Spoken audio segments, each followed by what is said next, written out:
Major Jaswant की phone की घंटी बजती है और उधर से बताया जाता है कि गद्दार तीसरे बंकर में मिलेगा। मेजर जसवंत लंबे लंबे डग भरते हुए अपनी टीम के साथ बंकर नंबर 3 पर पहुंचते हैं, लेकिन जैसे ही वहाँ पहुँचते हैं वहाँ मिट्टियों के ढेर पर नया स्पष्ट जूते के निशान दिखाई पड़ते हैं। जब वो टॉर्च की रोशनी में उस जूते के निशान को देखते हैं तो जूता कोई फौजी बूट नहीं था, बल्कि एक अलग ही था। मेजर जसवंत बोलते हैं ये हमारे जवानों का बूट नहीं है, गद्दार कोई इधर ही है। दोस्तों, उनकी टीम चारों तरफ नज़र दौड़ाने लगती है तो करीब करीब 500 से 600 मीटर दूर लंबे लंबे डग भरकर जाता हुआ एक आदमी पर नज़र पड़ता है। उनकी टीम का एक साथी हवलदार सूरज स्नाइपर गन उठा लेता है और निशाना लगाने लगता है, लेकिन मेजर जसवंत उसे रोक देते हैं। कहते नहीं, गोली नहीं चलाना, इसे जिंदा पकड़ना है। टीम में एक दूसरे की ओर इशारा होता है और टीम उसे घेरने की कोशिश करने लगती है। बाएं से मेजर जसवंत, दाहिनी तरफ से कैप्टन राजीव और उनके पीछे हवलदार सूरज उस आदमी को पकड़ने के लिए लपकते हैं।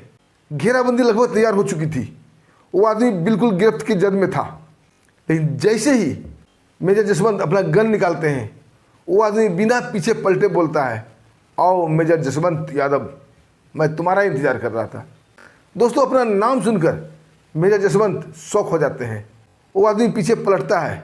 मेजर जसवंत बोलते हैं, मैं अभी तुम्हें शूट कर सकता हूँ, तुम्हें अभी गोली मार सकता हूँ। वो आदमी एक गहरी मुस्कान मुस्काता है। तभी पीछे से एक आवाज़ आती है, अपना गन फेंक दो साहब, नहीं तो गोली चल जाएगी। दोस्तों, ये आवाज़ सुनते ही मेजर जसवंत को एक झटका सा लगता है, क्योंकि ये आवाज़ उनके ही टीम का एक मेंबर नायक इमरान खान का था। आइए दोस्तों, पूरी कहानी में जानते हैं ये गद्दार इमरान कौन है। आखिर मेजर जसवंत उस आदमी को गोली क्यों नहीं मारा, आखिर क्या था इस खुफिया मिशन रक्तपात की कहानी। आइए दोस्तों, पूरी कहानी को जानते हैं विस्तार से। दोस्तों, कहानी की शुरुआत एलओसी बॉर्डर से होती है। रात के 2 बज रहे थे। एलओसी पर हल्की हल्की ठंड थी, हवाएं तेज तेज चल रही थी और पत्थरों से टकरा कर एक अलग ध्वनि पैदा कर रही थी। रह रह कर फौजियों की भारी बूट की आवाज़ सुनाई पड़ रही थी। तभी मेजर जसवंत यादव की फ़ोन की घंटी बजती है। मेजर जसवंत फ़ोन को उठाते हैं। दूसरी तरफ इंटेलिजेंस ब्यूरो के ऑफिसर विवेक शर्मा थे। विवेक शर्मा बोलते हैं, जय हिंद मेजर। मेजर जसवंत बोलते हैं, इतनी रात को फ़ोन। विवेक शर्मा बोलते हैं, अगर ये फ़ोन नहीं करता तो सुबह तक ये एलओसी खून से लाल हो जाता। दोस्तों, मेजर जसवंत काफ़ी गंभीर हो जाते हैं। अब बोलते हैं, विवेक शर्मा पूरी कहानी बताइए। इंटेलिजेंस ब्यूरो के ऑफिसर पूरी कहानी बताता है कि सुबह सुबह एलओसी पर घुसपैठ का मामला नहीं है, न कोई गोली चलाने का मामला है, बल्कि एक जाल बिछाया गया है और उनका निशाना सुबह की पेट्रोलिंग टीम है। दोस्तों, ये सुनकर मेजर जसवंत को काफ़ी झटका लगता है, क्योंकि सुबह की पेट्रोलिंग टीम मेजर जसवंत और उनकी टीम की थी। काफ़ी गंभीर हो जाते हैं और अपने टीम को तुरंत अलर्ट करते हैं। और उनके टीम में थे मेजर जसवंत खुद, उनके सहयोगी और विश्वासी कैप्टन राजीव सिंह, जो कि ऑपरेशन प्लानिंग के फाइटर भी माने जाते थे, चुटकियों में ज़बरदस्त प्लान बनाते थे। तीसरा साथी हवलदार सूरज सिंह, जो कि कई जानलेवा और कठिन ऑपरेशन में मेजर जसवंत के साथ था। और चौथा साथी नायक इमरान खान, जो रेडियो और संचार व्यवस्था का विशेषज्ञ था और किसी भी कोड को डिकोड करने में मास्टरमाइंड था। चारों उनके कमरे में आते हैं और चारों सवालिया नज़र से मेजर जसवंत को देखने लगते हैं। मेजर जसवंत बोलते हैं, आप लोग अपना अपना उपकरण, अपना हथियार अभी चेक कर लो, हमें अभी तुरंत ऑपरेशन पर निकलना है। और हाँ, आज की हमारी सबसे विश्वासी साथी हमारी बंदूक नहीं बल्कि हमारी खामोशी होगी। हम चारों खामोशी से निकलेंगे ताकि किसी को भनक भी ना लगे। और माइंड डिटेक्टर साथ में ले लो। कैप्टन विवेक पूछते हैं, आखिर मामला क्या है। मेजर जसवंत उसे सारी बात संक्षिप्त में बताते हैं कि किसी ने हमारी टीम के लिए विस्फोटक बिछाया है और उस विस्फोटक को हमें ढूंढना है और उसे नस्तेनाबूद करना है। दोस्तों, ये चारों लोग खामोशी से निकल जाते हैं एलओसी के ब्लैक रिज सेक्टर की तरफ, क्योंकि इंटेलिजेंस ब्यूरो की तरफ से कहा गया था एलओसी का ब्लैक रिज सेक्टर खून से लाल होने वाला है। दोस्तों, जैसे ही ब्लैक रिज सेक्टर की शुरुआत होती है, जो कि एक ऊंची चढ़ाई काट के नीचे उतरना होता है, चारों ने माइंड डिटेक्टर अपने हाथ में ले लिया था और सीने के बल से रेंगते हुए आगे बढ़ रहे थे। और जैसे ही ढलान से नीचे की तरफ उतरे, हवलदार सूरज का माइंड डिटेक्टर पिक पिक करने लगा। सभी का ध्यान उधर गया। मेजर जसवंत बोलते हैं, कि हवलदार सूरज को कवर दो ताकि कोई दुश्मन इसके ऊपर गोली ना चलाए। दोस्तों दोनों साथी अपना गन लेकर सूरज को कवर देने लगते हैं और हवलदार सूरज जहाँ पिकनिक कर रहा था उस स्थान को अपने विशेष हथियार से खोदना शुरू करता है। दोस्तों जैसे वहाँ की मिट्टी हटती है और अंदर सूरज की नज़र पड़ते ही सूरज के माथे पर पसीना छा जाता है और मेजर जसवंत से बोलता है, साहब ये कोई साधारण विस्फोटक नहीं है, इसे निकाला नहीं जा सकता। मेजर जसवंत भी आगे देखते हैं तो देखते हैं वो एक हाई ग्रेड विस्फोटक का पूरा नेटवर्क बिछा हुआ था, क्योंकि अगर अकेला विस्फोटक लगाया जाता है तो तार उसके इधर उधर नहीं जाते हैं, लेकिन इस विस्फोटक से तार अगल बगल से निकले हुए थे। इसका मतलब विस्फोटक का एक जाल बिछा हुआ था। मेजर जसवंत सतर्क हो जाते हैं और हवलदार सूरज को बोलते हैं, जैसे लगा हुआ उसको वैसे छोड़ दो। अब धीरे धीरे चारों माइंड डिटेक्टर लेकर सीने के बल से रेंगते हुए चारों तरफ ढूंढने लगते हैं। दोस्तों करीब करीब 500 एरिया कवर करने के बाद उसे 35 हाई ग्रेड माइंस मिलते हैं। ये देखकर हवलदार सूरज बोलता है कि साहब इतने विस्फोट से तो ये पूरी पहाड़ी ही उड़ जाएगी। मेजर जसवंत के माथे पर भी पसीना दिख रहा था। उस ठंड भरे मौसम में भी ये पसीना से नहाए हुए थे, क्योंकि सभी विस्फोटक एक दूसरे से जुड़े हुए थे। एक में भी विस्फोट होता है तो सारा विस्फोटक एक साथ उड़ जाएगा, ये पहाड़ी उड़ जाएगी और इसके साथ साथ पूरी इंडियन आर्मी वहाँ जो पोस्टेड है सब उड़ जाएंगे, पूरी पहाड़ी खून से लाल लाल हो जाएगी। तभी मेजर जसवंत का फ़ोन बजता है और इंटेलिजेंस ब्यूरो के ऑफिसर विवेक शर्मा का फ़ोन आता है। विवेक शर्मा बोलते हैं, काला साया ने बताया उस विस्फोटक के साथ साथ वहाँ 2 लोग और मिलेंगे और उन सब का पहला टारगेट आप हो, यानी कि मेजर जसवंत। तभी दोस्तों मेजर जसवंत के सीने पर लाल लाल लेजर बीम दिखाई पड़ने लगती है, यानी कोई दूर से स्नाइपर गन लेकर उनका निशाना लगा रहा था। कैप्टन राजीव बोलते हैं कि साहब हिलना मत, अगर आप जरा भी हिले तो स्नाइपर आपको शूट कर देगा। उनका लेजर बीम बिल्कुल आपके सीने पर लगा हुआ है, आप उन्हें ना देखने का नाटक करो और मैं उन्हें कवर लेता हूँ। और दोस्तों एक तरफ से कैप्टन साहब और एक तरफ से हवलदार सूरज, दोनों छिपते छिपाते उस लेजर को फॉलो करते हुए पीछे से उस पहाड़ी पर पहुँचते हैं। वो स्नाइपर उन्हें शूट कर पाता, उसे पल ही हवलदार सूरज उस स्नाइपर को शूट कर देता है। अब एक सबसे बड़ा खतरा टल चुका था, लेकिन सामने मुंह आए 2 भयानक खतरा था। एक तो वो विस्फोटक जो कि पूरी पहाड़ी को उड़ा सकता था, और दूसरा वहाँ मौजूद एक और व्यक्ति। दोस्तों ये टीम चारों तरफ उस व्यक्ति को ढूंढने की कोशिश करते हैं कि शायद वो कहीं मिल जाए। तभी इंटेलिजेंस ब्यूरो का ऑफिसर का फिर फोन आता है। अब बोलते हैं 3 नंबर पोस्ट में अभी अभी उस संदिग्ध की फ्रीक्वेंसी मिली है, उसके पास एंटीक्रिप्टेड चिप भी है और उसी की फ्रीक्वेंसी हमने कैच की है, लेकिन सावधान, तुम्हारी टीम में एक गद्दार है जो सारा मैसेज लीक कर रहा है और तुम्हारी लोकेशन भी बता रहा है। दोस्तों चारों एक दूसरे का मुंह देखने लगते हैं, क्योंकि चारों एक भरोसेमंद साथी थे। उन्होंने कई अभियान एक साथ किए थे।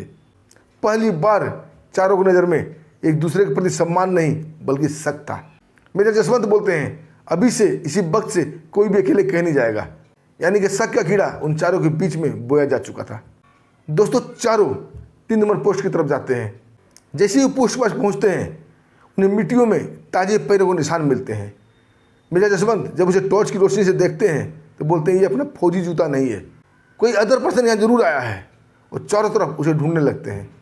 तभी एक हल्की सी विस्फोट होती है, वो भी बंकर के अंदर से। मेजर जसवंत भाग कर वहाँ पर पहुँचते हैं तो विस्फोट बिल्कुल हल्का था, छोटा सा था, उसे कोई नुकसान नहीं हुआ था। लेकिन जब वो अंदर जाते हैं तो वहाँ उन्हें एक चिप और एक लेटर मिलता है।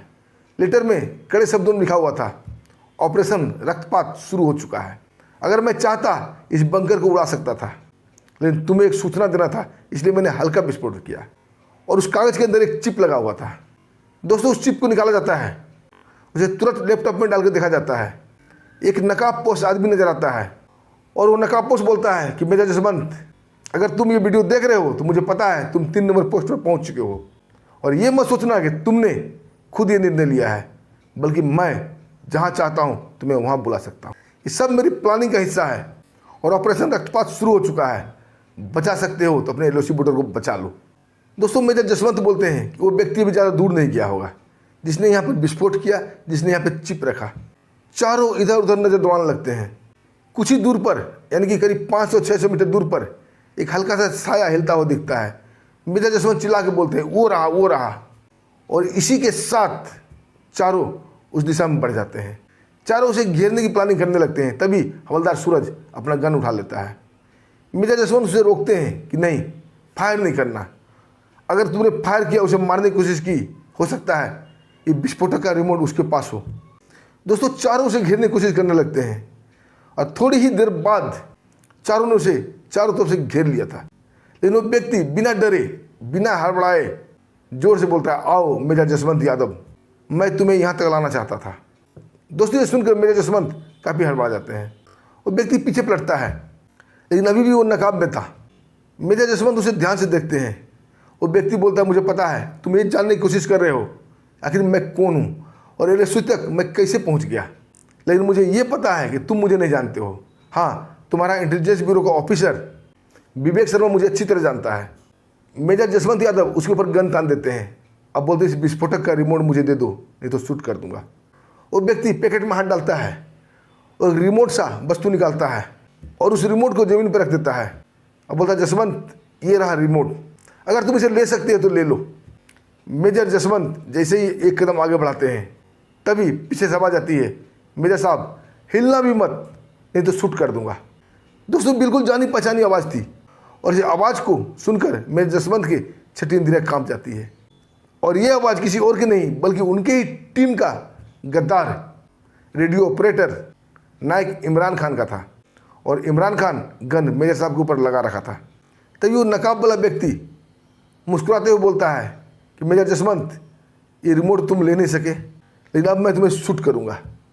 तूने बहुत ऑपरेशन मेरा फेल किया है, तूने बहुत लोगों को टारगेट किया है, तुम्हारे नाम से दहशत गर्दों में, घुसपैठियों में दहशत है, इसलिए आज सदा सदा के लिए तुम्हारा नाम मैं मिट्टी में मिला दूंगा।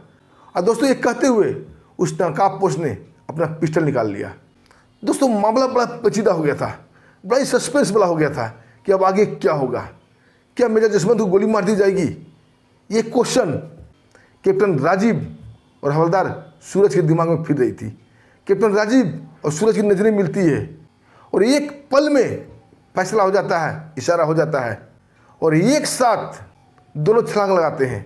कैप्टन राजीव ने इमरान के ऊपर छलांग लगाया था और हवलदार सूरज ने उस नकाबपोश के ऊपर छलांग लगाया था और दोनों के लिए दिए दोनों जमीन पर गिर जाते हैं। सेकंड के 100वें हिस्से में ही कैप्टन राजीव नायक इमरान का गर्दन पकड़ के एक ही झटका मोड़ देता है और कड़क की एक जोरदार आवाज़ होती है और बिना चीखे ही इमरान मर जाता है। इधर हवलदार सूरज उस नकाबपोश का हाथ मजबूती से थामे था और उसका पिस्टल वाला हाथ उसके सीने की तरफ मोड़ के ट्रिगर पर जोरदार उंगली दबा देता है। दोस्तों एक साथ कई धमाके होते हैं और उस नकाबपोश भी सदा सदा के लिए मर जाता है। और रक्तपात मचाने वाले फौजियों के खून से उस पहाड़ी को लाल करने वाले उस नकाबपोश की खून से ही वो धरती लाल हो जाती है। उसका नकाब हटाया जाता है, लेकिन मेजर जसवंत उसे पहचान नहीं पाते हैं। दोस्तों सुबह का लगभग उजाला होने ही वाला था। नायक इमरान को और उस नकाबपोश को लगभग घसीटते हुए उसे पोस्ट तक लाया जाता है और मेजर जसवंत इंटेलिजेंस ब्यूरो के ऑफिसर विवेक शर्मा को फ़ोन करते हैं, उसे सारी बात बताते हैं और वीडियो कॉल करके उस व्यक्ति को दिखाते हैं। उसको देखते ही इंटेलिजेंस ब्यूरो के ऑफिसर काफ़ी हड़बड़ा जाते हैं और मेजर जसवंत को बताते हैं कि ये कोई और नहीं बल्कि आईएसआई का एक बहुत बड़ा आतंकी है जो कि कई आतंकी कैंप चलाता है। अगर ये यहाँ मौजूद है इसका मतलब खतरा अभी टला नहीं है। दोस्तों ये सुनकर मेजर जसवंत के रोंगटे खड़े हो जाते हैं, क्योंकि अभी बड़ी मुश्किल से उनकी जान बची थी, बड़ी मुश्किल से वो पहाड़ी बचा था। अब कौन सा खतरा? इंटेलिजेंस ब्यूरो के ऑफिसर बताते हैं कि अगर ये सरगना मारा गया तो ज़बरदस्त हमला होने वाला है एलओसी के ऊपर, तुम तैयार रहना। दोस्तों मेजर जसवंत अपनी सारी फौज को अलर्ट करते हैं और बम निरोधी दस्ते को बुलाया जाता है। उससे सलाह मशवरा किया जाता है और उन्हें बताया जाता है कि हाई ग्रेड विस्फोटक वहाँ बिछाया गया है और इतनी बड़ी मात्रा में बिछाया गया है कि अगर एक साथ विस्फोट कर दिया जाए तो पूरा पहाड़ी उड़ जाएगा। दोस्तों बम निरोधक दस्ता के ऑफिसर बोलते हैं कि मेजर साहब ये तो आपके लिए बहुत अच्छा है। मेजर जसवंत को कुछ समझ में नहीं आता है, उसकी तरफ टकटकी लगा कर देखने लगते हैं। वो बम निरोधक दस्ता वाला बोलता है कि साहब इस विस्फोटक को हम 2 भागों में बांट देंगे ताकि पहाड़ी कोई नुकसान ना हो, लेकिन ये विस्फोटक आपके लिए बहुत अच्छा चीज़ है। अगर कोई घुसपैठिया या कोई बड़ा हमला होता है तो हम इस विस्फोटक का फ़ायदा उठा सकते हैं, क्योंकि ये हाई ग्रेड विस्फोटक है। दोस्तों बात समझ में आते ही मेजर जसवंत के चेहरे पर मुस्कान आ जाती है और तुरंत बम निरोधक दस्ता के साथ अपने जवानों के साथ वहाँ पहुँचते हैं। उसके बाद हाई ग्रेड विस्फोटक को 3 भागों में बांटा जाता है। उसके अलग अलग ज्वाइंट काटे जाते हैं और अलग अलग रिमोट बनाए जाते हैं ताकि वो एक साथ ना फट सके। और मेजर जसवंत अपनी टीम के साथ वापस अपने पोस्ट पर आते हैं। अब उन्हें ये चिंता हो रही थी कि कब घुसपैठिए उन पर हमला करें और उन्हें कैसे पता चलेगा कि कब हमें विस्फोटक को उड़ाना है, क्योंकि वो ढलान के नीचे था, सामने से बिल्कुल दिखाई नहीं पड़ रहा था। तभी हवलदार सूरज बोलते हैं कि साहब, मैं ढलान के उस पार जाके चुपचाप वहाँ निगरानी करूँगा बिना किसी के नज़र में आए, और जैसे ही हमलावर आएंगे और बारूद के जद में आएंगे मैं आपको लेज़र से इशारा करूँगा और लेज़र को जैसे ही आप देखेंगे अब रिमोट दबा देना। दोस्तों, मामला आपस में तय हो जाता है। और ठीक दूसरी रात हवलदार सूरज भी जाग रहे थे और मेजर जसवंत भी जाग रहे थे और घुसपैठिए के बहुत बड़ा टीम अपने आका का बदला लेने के लिए तैयार खड़ा था और दबे पांव एलओसी की तरफ बढ़ रहा था। लेकिन उसे ये नहीं पता कि मौत उनका बाँह पसारे इंतजार कर रही है। हवलदार सूरज टकटकी लगाए देख रहा था और मन ही मन बोल रहा था, आओ सालों, थोड़ा और आगे आओ। और दोस्तों, जैसे ही वो बारूद के जद में आते हैं वहाँ एक छोटा सा पड़ाव डालते हैं, क्योंकि वो इधर से ढलान था तो उधर से चढ़ाई था और वहाँ से वो एलओसी का यानी कि बॉर्डर का वो नज़ारा देखना चाहते थे, कितने फौजी कहाँ पे हैं, तब वो हमला करना चाहते थे। और जैसे ही वहाँ पड़ाव डालते हैं, इधर हवलदार सूरज लेजर से इशारा करता है और मेजर साहब रिमोट दबा देते हैं। दोस्तों, रात का सन्नाटा भयंकर विस्फोट से टूट जाता है। चारों तरफ उस घुसपैठिए की लाशें चिथड़े चिथड़े होकर उड़ रहे थे। किसी को समझ में नहीं आता है कि आखिर ये हुआ कैसे, और बाकी बचे घुसपैठिए सर पे पांव रख के भाग निकलते हैं। लेकिन हवलदार सूरज उन्हें भागने दे, तब तो हवलदार सूरज अपना गन उठाते हैं और उन्हें एक एक करके शूट कर देते हैं। ये आतंकी जिस भारत की पवित्र भूमि को ऑपरेशन रक्तपात चलाकर खून से लाल करना चाहते थे, आज वही भूमि इन्हीं आतंकी की खून से लाल दिख रही थी। ऑपरेशन समाप्त हो चुका था और मेजर साहब की और बम स्क्वाड्रन वाले के सूझबूझ से एक बहुत बड़ा हादसा टल गया था। दोस्तों, आप क्या कहना चाहेंगे इस वीडियो पर? उस गद्दार इमरान के बारे में आप क्या कहेंगे? कमेंट में जरूर लिखिएगा। और इसी के साथ हमें आगे भी दीजिए, फिर मिलते हैं एक शानदार सच्ची कहानी के साथ। तब तक के लिए नमस्कार, जय हिंद, जय भारत।